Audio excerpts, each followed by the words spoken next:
صوم کی عبادت کی غرض و غایت کیا ہے؟ یا ایھا الذین آمنوا کتب علیکم الصیام کما کتب علی الذین من قبلکم لعلکم تتقون، اے ایمان والو تم پر بھی روزہ فرض کیا گیا ہے جیسے کہ تم سے پہلے لوگوں پر کیا گیا تھا تاکہ تمہارے اندر تقویٰ پیدا ہو جائے۔ تقویٰ کسے کہتے ہیں؟ لفظی معنی ہے بچنا، گناہ سے بچنا، حرام کام سے بچنا، حرام چیز کھانے سے بچنا، حرام خوری سے بچنا، حرام کاری سے بچنا، یہ بچنا۔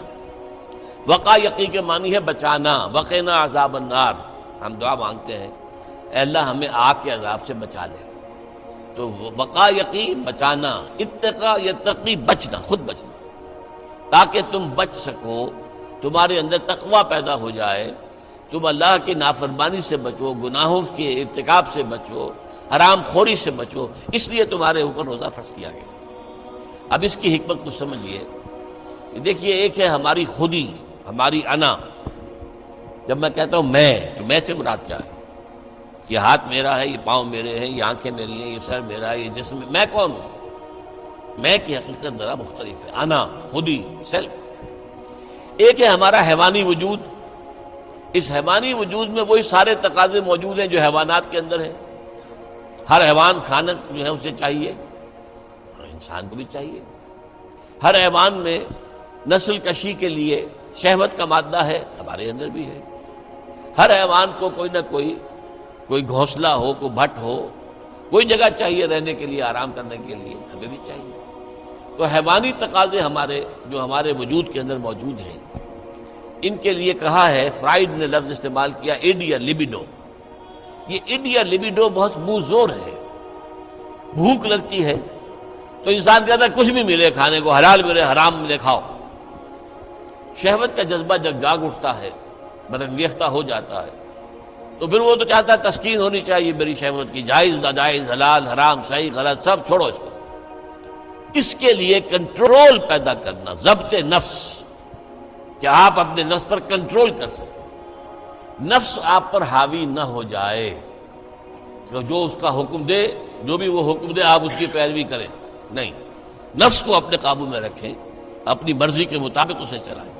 اس کی مثال ایسے ہی ہے کہ جیسے ایک گھوڑا ہے اور ایک سوار ہے اس پر۔ اب اگر گھوڑا منہ زور ہے، طاقتور ہے، اور سوار بیچارہ کمزور ہے تو کیا ہوگا؟ گھوڑا کہیں پٹک دے گا اس کو، کہیں کسی کھائی میں پھینکے گا یا کچھ اور کرے گا۔ لیکن اگر سوار بھی طاقتور ہے اور اس نے گھوڑے کو دبایا ہوا اپنے دونوں رانوں کے درمیان، گھوڑا محسوس کر رہا ہے کہ میرے اوپر جو بیٹھا ہے وہ جاندار ہے، تو پھر ظاہر بات ہے کہ اب یہ گھوڑا سوار کی مرضی کے مطابق چلے گا، ذرا سا اشارہ ہوگا ادھر مڑ جائے گا۔ اسی طرح ہمارا یہ نفس ہے، یہ حیوانی وجود جو ہے، یہ گھوڑے کے مانند ہے، اور ہماری انا یا ہماری خودی یا ہماری سیلف یہ اس پر سوار ہے۔ اگر سیلف کمزور ہے، گھوڑا طاقتور ہے، تو انسان کی ہلاکت، بربادی ہے، تباہی ہے۔ نفس حاکم ہو گیا، نفس سے ہمارا کہ ہم غلام بن گئے، تباہی اور بربادی ہوگی۔ ہاں اگر آپ کی انا مضبوط ہے، آپ کی خودی طاقتور ہے، آپ کی سیلف جو ہے اس کے اندر طاقت ہے، تو یہ حیوانی وجود اب آپ کے کام آئے گا۔ گھوڑا جیسے آپ کو آپ کی مرضی کے مطابق لے کر جائے گا، منزل تک پہنچائے گا، ایسے اس حیوانی وجود کو استعمال کر کے آپ نیکیاں کمائیں گے، خیرات حسنات، اللہ کو راضی کرنے کے لیے کام کریں گے۔ اس ہاتھ کو اسی کام کے لیے استعمال کریں گے، ان ٹانگوں کو اسی کام کے لیے استعمال کریں گے، اس زبان کو اسی کام کے لیے استعمال کریں گے۔ تو یہ ہے اگر آپ کا کنٹرول نفس پر ہے، اس کا نام ہے ضبط نفس۔ اور یہاں میں تھوڑا سا اشارہ کر دوں کہ ایک اور لفظ بھی آتا ہے، نفس کشی، نفس کو مار دینا۔ انگریزی میں اس کے لیے لفظ ہے سیلف اینیہیلیشن۔ ایک ضبط نفس ہے، سیلف کنٹرول، ایک نفس کشی ہے، سیلف اینیہیلیشن۔ یہ سیلف اینیہیلیشن اسلام میں پسندیدہ نہیں ہے۔ نفس کو کچلو مت، گھوڑے کو مارو نہیں، یہ تو کام کی شے ہے، بس گھوڑے پر قوت حاصل کرو، گھوڑے کو اپنے کنٹرول میں رکھو، ورنہ نفس کا بھی حق ہے۔ گھوڑے کو بھی دانا پانی ڈالتے ہو کہ نہیں؟ تمہارے نفس کا بھی حق ہے۔ وَإِنَّ لِنَفْسِكَ عَلَيْكَ حَقًّا وَإِنَّ لِزَوْجِكَ عَلَيْكَ حَقًّا وَإِنَّ لِزَوْرِكَ عَلَيْكَ حَقًّا۔ تم پر تمہارے اپنے نفس کا بھی حق ہے، تم پر تمہاری بیوی کا بھی حق ہے، تم پر تمہارے جو ملنے کے لیے لوگ آئیں، ملاقاتی ہوں، زیارت کرنے کو، ان کا بھی حق ہے۔ اس نفس کا بھی حق ہے، اس نفس کا بھی حق اسے ادا کرو، لیکن حلال، حرام نہیں۔ یہ حرام اور حلال کے فرق کے لیے ضبط کی ضرورت ہے، کنٹرول کر سکتے۔ اس کنٹرول کے لیے روزے کی ایک مشقت کہہ لیں یا مشق کہہ لیں، یہ مشق ہے کہ آپ نے سال میں یہ 30 دن یا 29 دن میں شدید بھوک کے باوجود حلال چیز بھی نہیں کھائی، کھانا موجود ہے، شدید پیاس ہے۔ فرض کیجئے کہ آپ عین دوپہر میں دفتر سے یا کہیں کالج سے آپ آئے ہیں اور گھر پہنچے ہیں تو شدید پیاس کی وجہ سے، جب وہ موسم آ جائے گا جون کا اور مئی کے روزے جو ہیں تو تب معلوم ہوگا کہ روزہ کہتے کسے ہیں۔ ابھی تو ہم کچھ دنوں سے عادی ہو گئے، سردی میں روزے تھے، روزہ کچھ کہتا ہی نہیں تھا۔ اب بھی ذرا ہے، کچھ تھوڑا سا رنگ دکھا رہا ہے، لیکن اکتوبر کا مہینہ ہے، اس میں وہ گرمی تو نہیں ہے نا۔ لیکن ہو سکتا ہے کہ اس وقت اگر روزہ ہو تو گلے کے اندر کانٹے پڑے ہوئے ہوں گے پیاس کی وجہ سے، اور گھر میں پہنچے تو معلوم ہے پانی موجود ہے، فریج موجود ہے، ٹھنڈا پانی موجود ہے، برفاب اور بھی ڈرنکس موجود ہیں، روح افزا کی بوتل رکھی ہوئی ہے، نہیں پینے۔ کیوں؟ اللہ کی اجازت نہیں۔ یہ مشق آپ 30 دن کریں گے تو اس سے توقع ہے کہ آپ کے اندر یہ صلاحیت پیدا ہو جائے کہ بقیہ 11 مہینے حرام تو نہ کھائیں، ایک مہینے حلال بھی نہیں کھایا اللہ کے حکم کی وجہ سے، تو حرام اللہ نے کیا ہے نا، اللہ کا حکم ہے۔ 11 مہینے یہ تقویٰ پیدا ہو جانا چاہیے، یہ طاقت تمہارے اندر پیدا ہونی چاہیے، یہ صلاحیت پیدا ہونی چاہیے کہ حرام میں منہ مت مارو، حرام سے اجتناب کرو۔ یہی وجہ دیکھیے، ذرا کڑوی بات آپ کو سنا رہا ہوں۔ فرض کیجئے عین روزے کی حالت میں آپ حرام کام کر رہے ہیں، کھانا تو نہیں کھا رہے، جھوٹ بول رہے ہیں تو حرام کام، سودی کاروبار کر رہے ہیں حرام کام، رشوت لے رہے ہیں یا دے رہے ہیں حرام کام۔ عین روزے میں اگر یہ کام ہو رہا ہے تو پھر یہ روزہ بے معنی ہے۔ صرف کھانا پینا چھوڑ دیا تم نے، روزہ تو نہیں رکھا، یہ روزہ تو نہیں۔